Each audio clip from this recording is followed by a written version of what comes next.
Thank you very much, Raphael. And good morning and welcome to the CPV section of our conference. So our first speaker is Dr. Samuel Peralta. He's the director of Opal Solar. Dr. Peralta has over 25 years of business experience in the high-tech sector. He's currently chairman of Envergence and business director of Kinectrix. He serves on the board of Opal and Axiom NDD.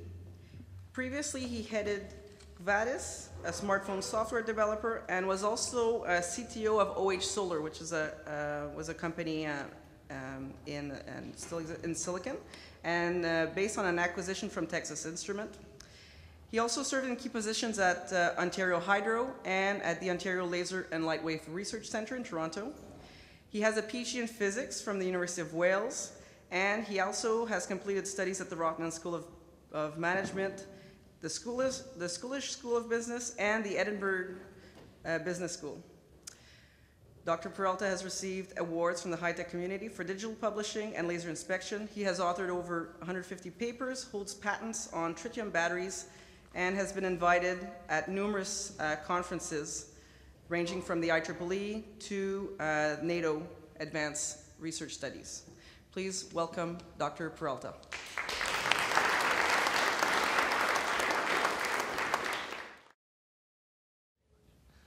Thanks very much, Karin, for the introduction. I'm impressed. It just goes to show that I'm not in the right age demographic anymore, am I? Anyways, I'd like to welcome you here, and thanks very much for coming. It's an exciting time in the solar industry. In fact, it's an exciting time in the whole photovoltaic industry. Despite some setbacks with LDK in China and various things like that, I still think that there is a strong resurgence of technology. We saw the IPOs of RenRen and the IPO of LinkedIn, which, by the way, as I told someone earlier, is a fantastic resource if you're looking for a job. Go on LinkedIn, put your resume down. You are going to get job offers like I get job offers 2-3 a week. I got a job offer from Heidelberg last week. I said, Heidelberg? I'd rather stay in Canada. We are a solar company. Well, actually, Opel comes from optics and electronics. We're not the car company. A lot of people think we are the car company. We're not. The reason is our chief scientist, his name is Jeffrey Taylor. He actually was born in Canada, and then went to work for IBM, and then settled in Connecticut. He thought up this name, optics, electronics. He was married to it. He loved it. We couldn't shake him from that, so we kept the name. Opal Solar is only one half of it. We trade, by the way, on the stock exchange, the Toronto Stock Venture Exchange. We were named in February this year to the Toronto Stock Exchange Venture 50. Those are the top 50 companies that have seen an increase in stock price over the last year. This is a photovoltaic company. You know, this is not an IT company, a software company, an ebook reader company, an Apple app company. It's a photovoltaic company. We went from 16 cents to $1.20. So if you had bought at 16 cents, $1.20, you could now afford a Ferrari or something. There's still room to grow, we think, because one of the reasons it increased is, I should tell you a little bit first. Opal actually has about 45 patents in gallium arsenide and concentrator technology. In the gallium arsenide world, what Opal has managed to do is it has managed to monolithically integrate photonic circuits and electronic circuits out of gallium arsenide onto one wafer. So we put the two together. It's an exciting development. We have proved it in the lab. It's being looked at right now by a third-party fabrication. And in March this year, we announced we were forced by the regulator to release a valuation of that technology. That technology was valued at $1.3 billion. So it's an exciting time to be in technology. We are on the photovoltaic world, we are a manufacturer, designer of high-efficiency solar energy products. we make high concentrating photovoltaic panels and solar trackers. When we started out manufacturing the chips. The only problem is you've got in the world of business, when you start to go from the lab into the real world, you've got to adapt. So we adapted, and what we did, we found out essentially that our chips were not quite ready for prime time yet. So everybody here who's working on their photovoltaic structures, and you're getting percentage efficiencies that you're looking at, and you're saying, oh my God, this is horrible. How am I going to report this? Don't lose faith, because in the business world, you can succeed even though your efficiencies are not approaching, spectral labs, for example. So now we characterize ourselves as manufacturing high concentrating photovoltaic panels because we use other people's cells. We have technology of our own, but to bridge our technology to market, we're using other people's cells in our own concentrating panels. Okay? We also manufacture solar trackers. Why? We put when you're doing concentrators, it's always good to have solar trackers because a concentrator is no good if the sun is over here and you're facing there, right? You've got to face it directly towards the sun or optimize your positioning. It turns out that the revenue from solar trackers was huge. It was much larger than for our concentrating cells. And it'll seem obvious to people when you say why, but as it turns out, obviously, solar trackers are technology agnostic. They don't care whether you put silicon, cadmium telluride, thin films, whatever, gallium arsenide. Everybody wants them, so they'll buy them from you. And so that's one of the reasons that we've managed to do particularly well. The management team right now has got a extensive experience in commercializing new technologies. When you're commercializing your technology, don't underestimate a management team with a track record. I know we have one of our management team. A lot of them came from a group that sold a company called Juniper Technologies to Intel. So that same kind of expertise was brought to bear here as well. We're real. We've got technology. We've got 35 patents granted to date. A majority of these, about 80% of these, have to do with the gallium arsenide technology that we have. That's proprietary. And about 20% of these have to do with concentrator and other types of innovations in the photovoltaic world. We were founded in 2001. We've been publicly traded since 2007. I've been a director from the beginning. So this tells you the other thing too. Don't give up. It's been 11 years to an overnight success on the TSX Venture Exchange. And you just keep on going, and you keep on going, and if you have perseverance and you've got what it takes, and you've got the technology and the business sense, you will get there. Here's where we are now. We've got facilities all over the world: South Korea, Brussels, Medicine Hat, Canada, Wisconsin. For some reason, we haven't quite been able to penetrate Canada. One of the reasons is that, you'll notice that the Sun Belt is around here. There were also feed-in tariffs that helped us around here. We had some problems actually with getting a handle on where we were in terms of a business plan in Canada with respect to the feed-in tariff. We were able to close business faster in these other jurisdictions. We would like to build more in Canada, and there will probably be more opportunities. There are some things that we are working on right now that I can't quite talk about, but we shall see. So the two legs of our photovoltaics group, I won't talk about our semiconductor group, is concentrators. We'll start with concentrators. We start out with the best, the most highly efficient technology out there for gallium arsenide that's compatible with our concentrator cells. That's Boeing Spectrolab. Yes, it's not our technology, but I'm not proud. It works, and guess what? It gets product out the door.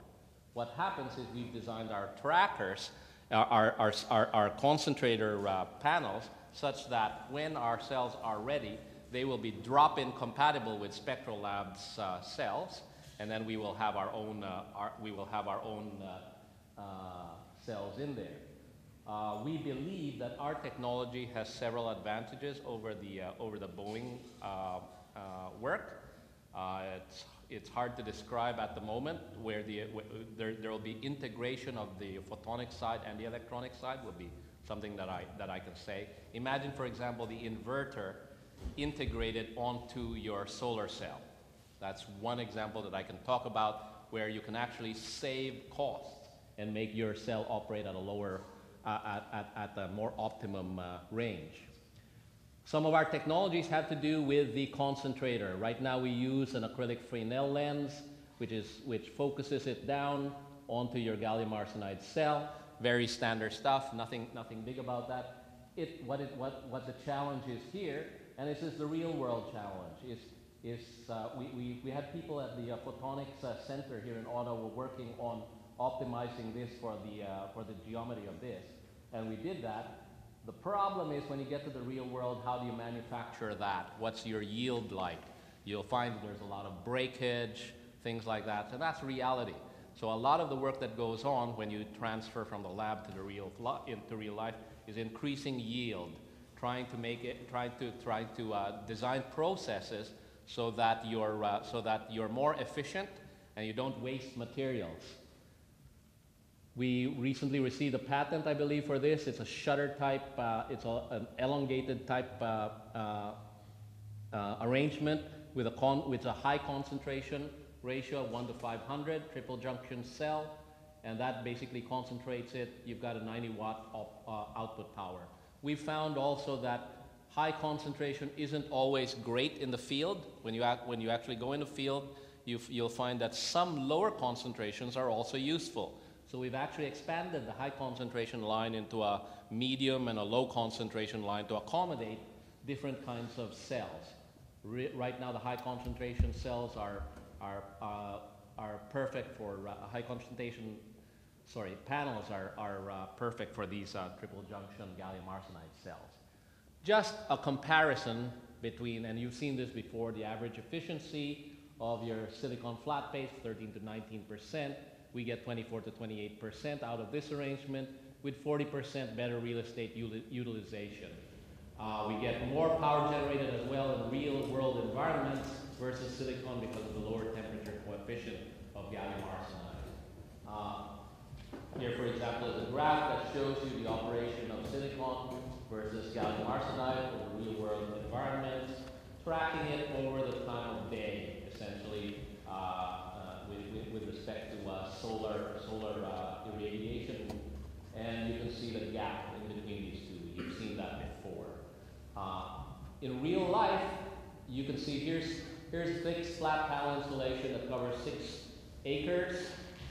We can do the same in about 4.10 acres, or we can do for the same size. We can do for an installation that does 2,000 megawatt hours per year. We can actually produce 2,700 megawatt hours per year. So we can provide more energy with less land, or produce more power in the same amount of land. Here are some examples of the kind of Opal solar installation. I don't know exactly where this is, but you can see they're mainly ground-based. We found out that our technology was best and our trackers were best for ground-based installations. That's one of the reasons you don't see us in the rooftop initiative in Toronto, because it's heavy. So that gets into the tracker side of things. Why trackers? As I said earlier, trackers enable your concentrating PV to be more efficient because you follow where the light is, right? For that, you've got a typical energy output or a panel like that of about 1.5 kilowatt hours. Add tracking to that, and you can increase that over that to about 2 kilowatt hours. So that improves energy production by about 20 to 40%. You get a lower land footprint because you're optimizing your acceptance angle to the sun.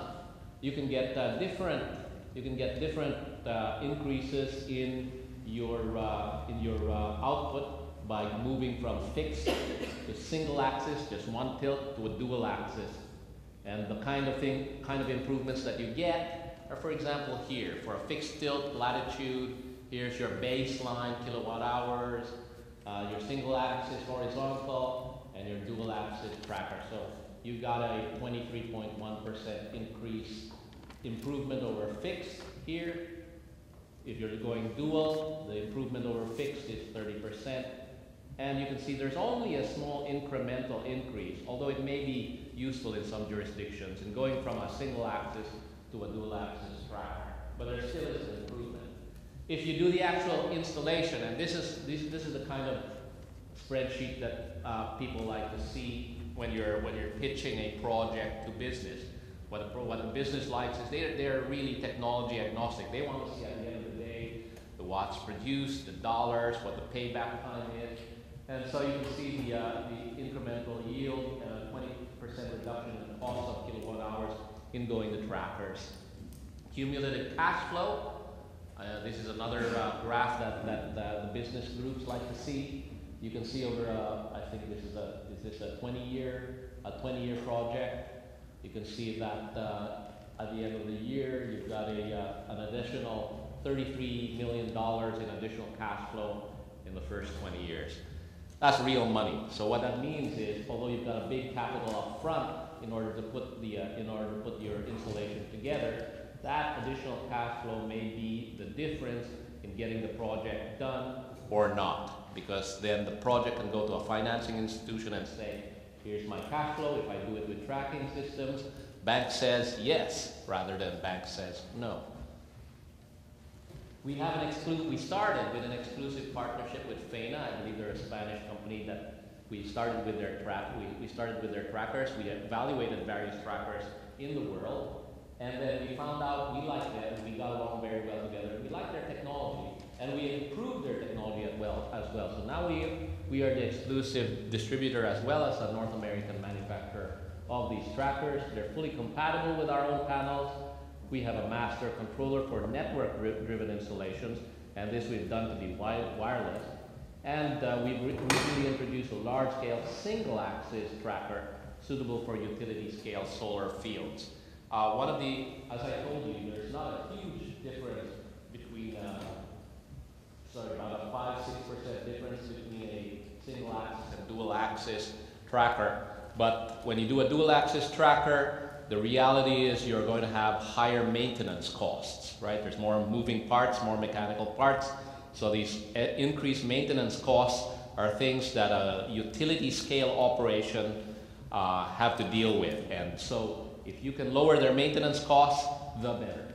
And so we focus on single axis for utility-scale fields, and we're starting to get traction in the U.S. because we've recently announced a Brownfields Initiative, which is where we take old military land or land that has no other uses, reservation land. We're working with Native Americans who have large reservations and land that's incredible. You know, there's some of these groups have land that's the size of the state of Connecticut, and we're working now to sign exclusive agreements to be the solar developer in these areas, and we're hoping to announce some of these pretty soon.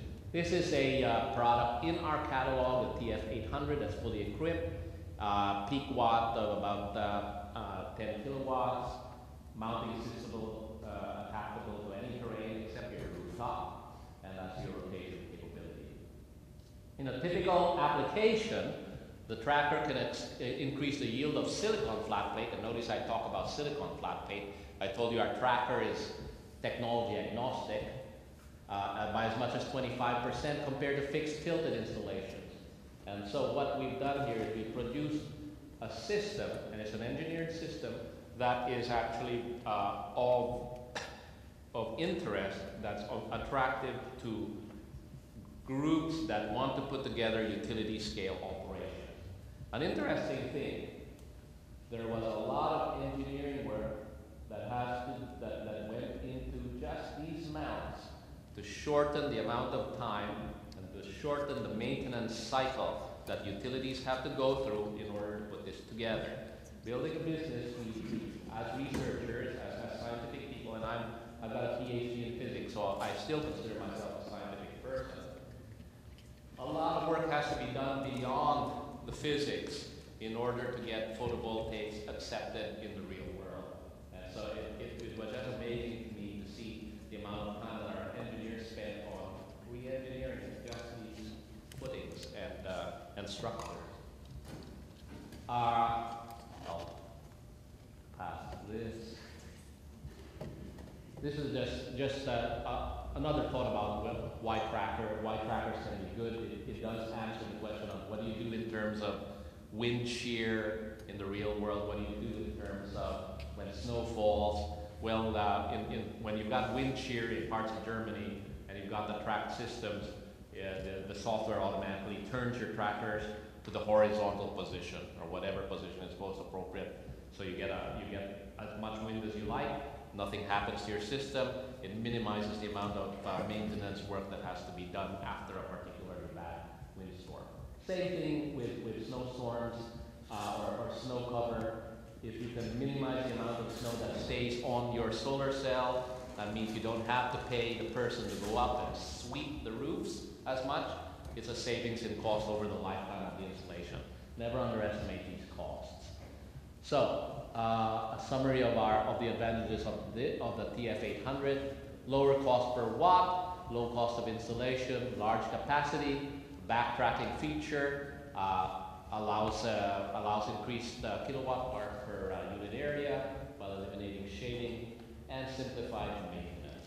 So it's very cost competitive. We've actually won against various fixed mount systems on a $ per kilowatt hour basis. We recently were named the exclusive supplier of tracker systems to Grape Solar in the US. You probably have not heard of Grape Solar. However, a few weeks ago, they signed a contract with Costco for solar kits all over the United States. So that is a big thing. These are some real-world installations that we've got. Cataluna, Spain, 800 kilowatts. Plainville, Connecticut, 131 kilowatts. Spain, 120 kilowatts. Obviously, a lot of people want the jobs of going to La Mancha, Spain, and Cataluna, Spain. A lot of fights over who gets those assignments. Argentina, another plum job. Medicine Hat was one of our first pilot projects, 8 kilowatts. You'll notice April 2009. That's way back. But it turned out to be a demonstration project, and it kind of stayed that way. We'd like to see more installations in Canada, but we've had more success elsewhere. We recently signed a 5 megawatt purchase order in China. That's going to be installed over the next year. That was with one of the top 5 electricity producers in China, so it's utility scale. We are working with several other Chinese electrical companies, and I can't talk more about that, but hopefully we'll have more news in the future. So, I think that's to summarize my talk. It's a great time to be in photovoltaics, great time to push your technology in the real world. Also focus on the other things, because that can lead you to places you never thought you'd go, especially Cataluna, Spain. Thank you.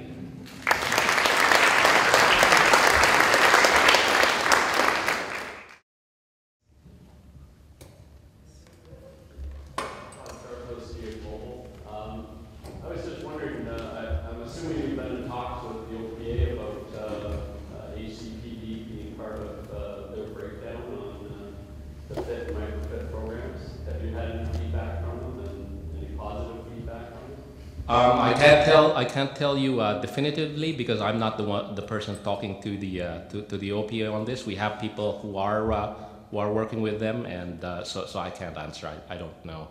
I should say I'm on the board of directors of OPA of Opel, so I don't do a day-to-day thing. I'm the guy with the whip, right? If they don't perform, you whip. So, but yeah, if we are actively talking to Canadian groups, including the OPA, and hopefully we'll see something positive out of that. You may have done some evaluation and the conclusion that prices are competitive with that. Can you give us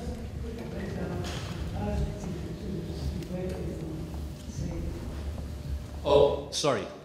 Yeah, so the question was, Opal must have done some comparison between flat panels and tracking panels that show a comparative cost saving. And I think I had it in one of these slides where, which I don't know whether they'll be available, but essentially they're. Let's see if I can find that graph. Something like this. So this tells you, for example, I mean, just this you can derive it from this, that if you've got for the same type of panels, if you're going to do a flat plate versus a single axis, you can get a 23% higher output for that. So what that means is this can be a little bit misleading though, okay? Because although you get a 23% higher energy output, what you've got to do is you've got to take into consideration the extra cost of your tracker, right? So your structure on your flat plate, non-tracking, is going to be much simpler than the structure on your tracking. But it's a capital cost question. So although it would be higher over the lifetime of that installation, you go to this graph, you can show that going with the tracked solution can give you several $1 million worth more. So so if that covers your capital, you do a return on investment analysis, and if it's large enough, then you've won over the non-tracking. As a board of magnitude, could we say that the cost of the tracker and its performance will be about 23%? No, actually, what we can say from these graphs is that the cost of the tracker is that the return on investment is very much higher than when you go with a tracked solution. It varies with every installation, but $33 million additional cash flow is huge. It could cover the cost of the installation itself. In other words, I could, with a graph like this, I could do two things. With a non-tracked solution, untracked, I could go to a company and I'll say, an electric company, and I'll say, give me $33 million, find $33 million, and we'll build this for you. But with a tracked solution, I can say, let's go to the bank, and it will cost you $0, because the bank will get this $33 million, you get the solar cells, we're all happy, right? Zero cost. I think it will simplify and this question as well. And the answer is if you are able to tell us that your initial, to get 23% efficiency, do you spend 10% more compared with fixed, or do you spend 15% more? This is a simple way to look at things. You could say it's about 10 to 20%. I mean, if you want to simplify things, yes. Yeah. It's, yeah.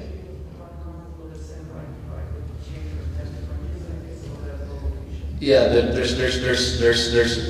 when you actually make the calculation, it's very site specific, right? So it has to do with the insulation of the area. It has to do with the terrain. It has to do with many things. So it's very hard to say. Also with flat plates, are you comparing with gallium arsenide, silicon? There's so many factors that it's very hard to put just one number in. But if you like a rule of thumb, it's tens of percent. You gotta be careful too that the 1% is on capital, the other one is on output over 20 years.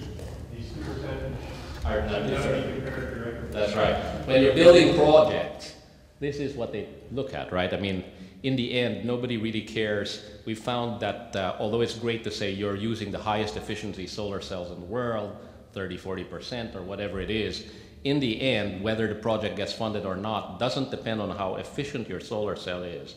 It's who pays for it, essentially. And if you can go to the customer, the utility, and tell them they're not going to pay anything for it, if it's going to cost $0, then you get to build your solar plant. Any more questions?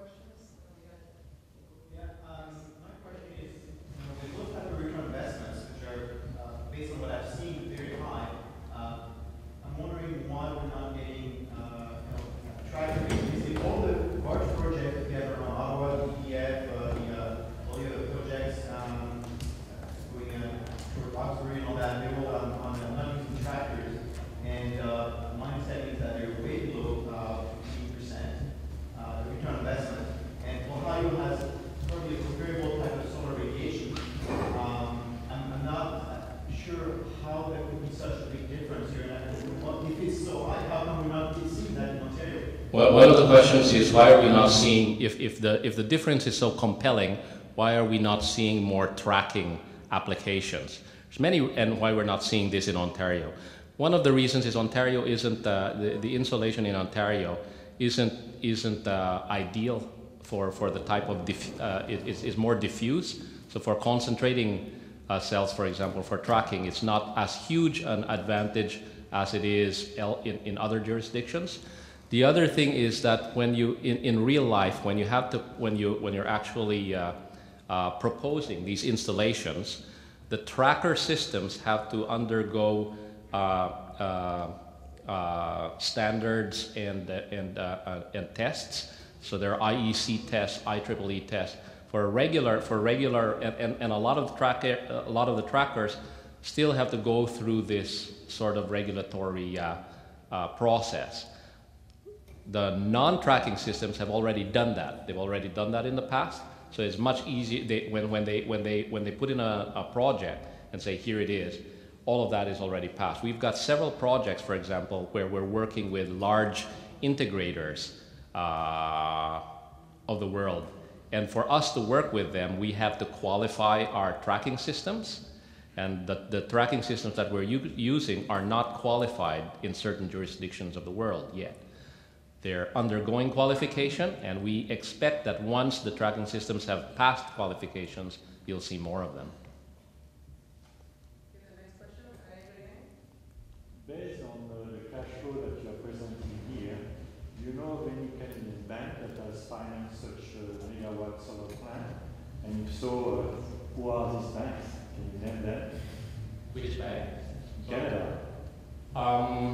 Well, the thing is, when you're competing for finance, the question was, with such a rate of return, wouldn't it be easy to find financing for this? I have to say that this is one of the optimistic ones. Okay, 33 million is used for illustration, but your results may vary, right? As with any weight loss program, but you're right. The other thing is that when you are competing, when you're looking for financing, you're not just competing against other solar projects. When you're competing for financing, remember the bank has to look at the rate of return for your project versus the rate of return of a solar water water heating system or wind or something else, right? So your rate of return has to be better than that as well. So there are financing. It is easier to approach a financing institution, but it's not necessarily a slam dunk. You still have to work at it. Could you say more about the Medicine Hat installation? Because that seems to be your in Canada or Gosh, Medicine Hat. I knew this would cause questions. I have to say that we started out Medicine Hat because it was one of the it was relationships, right? Starts out with relationship. You want to put a pilot plant somewhere, you go with who was first. So that's where we were. I believe it's still running. I believe we're just monitoring it. It has to do with a very low technology. Now it's not for want of trying. We had that we don't have other installations in Canada. We actually had a large installation that was going to go up with an independent power producer in Ontario, except that company was structured as a, was it a unit trust? And earlier on, the government did an about face on unit trusts, if you recall, and the financing for that company just collapsed. It looked great, but because it was not structured as a corporation, but as a unit trust, it just didn't work. And unfortunately, we expended a lot of energy in that area, and we got nothing out of it. And so, we started focusing on other projects that looked like they were giving great return. If that project had gone on, you would be seeing it here on the slide, and it just so happens that it isn't. So you are subject to a lot of government regulation as well. For example, in Spain, although we showed a lot of installations there, the Spanish government has pulled back a little on their feed-in tariffs. So what that's done is that it's made the economics of installations there a little different. So you have to reevaluate them and be flexible. By backtracking, do you mean that the panel will start searching for the optimum location if you have more diffuse? What do you mean by backtracking? Yeah, I think, it's actually why I skipped over that very quickly, is I wasn't quite sure what they meant on that as well. I believe what that does is when they're tracking, you're not just tracking following the sun, right? Because usually the software is very simple to follow the sun. But when you're just simply following the sun, you may get there may be instances where you've got shading, right? You've not optimized it really by following the sun. So when you backtrack, you find the optimum so that the shading versus the irradiance you're getting is optimum. In Ontario, microgrid program residential is mainly on slanted roofs. Now, are you guys making some progress with concentrators or trackers or slanted roofs? Yeah, we actually had the question had to do with, said that the microfit program in Ontario had mainly to do with slanted roofs, and were we making any progress on this? The answer is we did have rooftop trackers, but we found that the types of roofs, that the loading on roofs was always in question. We had to do an engineering study on the roof. Prior to that, there was so much cost involved that we decided to focus more on ground-based installations. We do have them, but at the moment we don't see it as a significant source of our revenue.